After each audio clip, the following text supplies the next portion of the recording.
discurso lascasiano, es decir, producido por el padre Bartolomé de las Casas, va a tener un efecto muy grande, sobre todo en la expedición de las llamadas leyes nuevas. Entonces, esta figura de las leyes nuevas, ¿no?, tendrá que ver mucho con la necesidad de proteger, como se llamaba entonces, a los indígenas, a los naturales.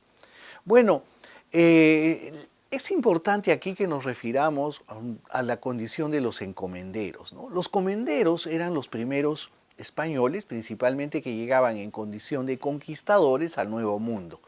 Y entonces, en virtud a las capitulaciones, adquirían una serie de derechos. Uno de esos derechos era la encomienda, que era una institución no inventada por el derecho indiano, sino que ya existía en el derecho medieval castellano. La encomienda consistía, como dice su nombre, en encomendar a un grupo de indígenas que estaban vinculados al territorio. Por decirles, podríamos decir los indígenas de Huanta, los indígenas, digamos, de Huamanga, es decir, y un encomendero, por lo general, no solamente tenía la posesión de estos indígenas, sino la tierra a la cual estaban adscritos. ¿Cuál era el propósito de la encomienda? En realidad eran dos. Uno que llamaríamos oficial, ¿no es cierto?, de carácter idealista, que consistía en la conversión de los indígenas, ¿no?, en su evangelización, en educarlos en la religión, pero también en la necesidad de enseñarles la lengua castellana, ¿no es cierto? Es más, los encomenderos debían de contratar los servicios de sacerdotes con el propósito de que educaran en la evangelización cristiana a los indígenas. Pero el segundo propósito, y que podríamos llamar real, ¿no es cierto?, antes que ideal, descansaba en el aprovechamiento de la fuerza de trabajo de los campesinos, de los indígenas. Entonces, el origen de las haciendas, digamos del siglo XVIII, XIX, encuentra su fuente en estas encomiendas, ¿no es cierto?, que podríamos decir, en el caso de las haciendas, subsistieron muy avanzado el siglo XX, por lo general hasta la reforma agraria de Velasco, ¿no?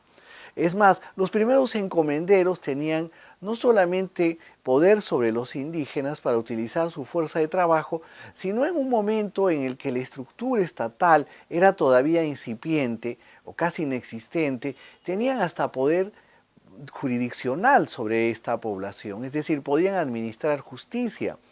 En un momento determinado, esto ya suponía un peligro para los propios intereses estatales de la corona.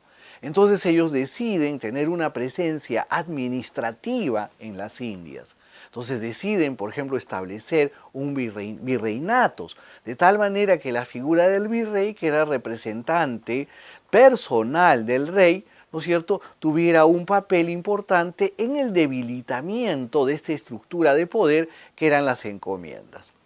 Los encomenderos, naturalmente, lo que querían era forjar una aristocracia en el Perú.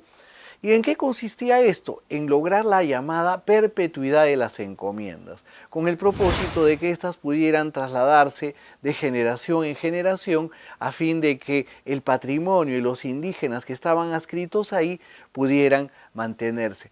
Bueno, esto no le gustaba a otras estructuras de poder, como por ejemplo los caciques o curacas, ¿no es cierto? Por otro lado, tampoco aquella administración española, como los corregidores, por ejemplo, de tal modo que lucharon en contra de la perpetuidad de las encomiendas, ¿no?